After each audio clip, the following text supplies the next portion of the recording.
नमस्कार दोस्तों, आज गीता जयंती और मोक्षदा एकादशी के विशेष अवसर पर हम आप सभी को मोक्षदा एकादशी की कथा सुनाने जा रहे हैं। एक समय की बात है जब महाराज युधिष्ठिर ने भगवान श्री कृष्ण से पूछा, हे मधुसूदन, मार्गशीर्ष मास के शुक्ल पक्ष में कौन सी एकादशी आती है और उसका क्या महत्व है। इस पर भगवान श्री कृष्ण बोले, हे राजन, मार्गशीर्ष मास के शुक्ल पक्ष में आने वाली एकादशी को मोक्षदा एकादशी कहते हैं। यह एकादशी अत्यंत कल्याणकारी है। इस दिन भगवान दामोदर का तुलसी पत्र से पूजन करना चाहिए। अब मैं आपको पुराणों में वर्णित मोक्षदा एकादशी की कथा सुनाता हूँ। इस कथा के श्रवण मात्र से अश्वमेध यज्ञ के समान फल प्राप्त होता है, और यदि किसी के माता पिता या परिजन नरक में कष्ट भोग रहे हों तो उनकी भी मुक्ति हो जाती है। प्राचीन काल में चंपत नामक सुंदर नगर था, जहाँ राजा वैखान राज्य करते थे। यह नगर सुख और समृद्धि से संपन्न था और वहां चारों वेदों के जाता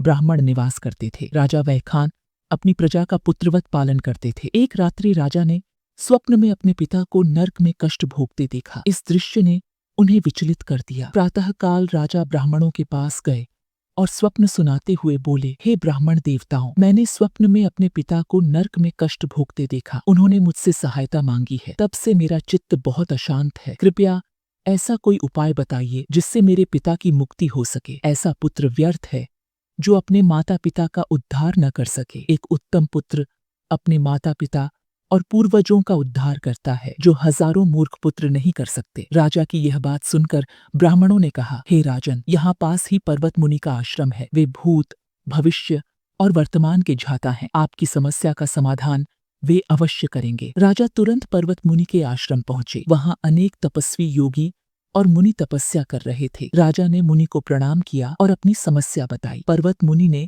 योग बल से राजा के पिता के कर्मों का ज्ञान प्राप्त किया और बोले, हे राजन, तुम्हारे पिता ने अपने पूर्व जन्म में अपनी पत्नी को ऋतुकाल में उचित सम्मान और संतान दान नहीं दिया। इसी पाप के कारण वे नरक में कष्ट भोग रहे हैं। राजा ने उपाय पूछा तो मुनि ने कहा, मार्गशीर्ष मास की शुक्ल पक्ष की एकादशी का व्रत करें और इसका पुण्य अपने पिता को अर्पित करें। इससे आपके पिता को अवश्य ही मुक्ति मिलेगी। मुनि के वचन सुनकर राजा ने अपने परिवार सहित मोक्षदा एकादशी का व्रत किया और व्रत का पुण्य अपने पिता को समर्पित कर दिया। इसके प्रभाव से राजा के पिता को नरक से मुक्ति मिली। स्वर्ग जाते हुए उन्होंने अपने पुत्र को आशीर्वाद दिया। इस कथा के श्रवण या पठन से वाजपेयी यज्ञ का फल प्राप्त होता है। मोक्षदा एकादशी का व्रत सभी इच्छाओं को पूर्ण करने वाला और मोक्ष प्रदान करने वाला है। इस दिन गीता जयंती भी मनाई जाती है, क्योंकि इसी दिन भगवान श्री कृष्ण ने अर्जुन को श्रीमद् भागवत गीता का उपदेश दिया था। शंकराचार्य जी ने कहा है कि यदि किसी को एक ही ग्रंथ पढ़ना हो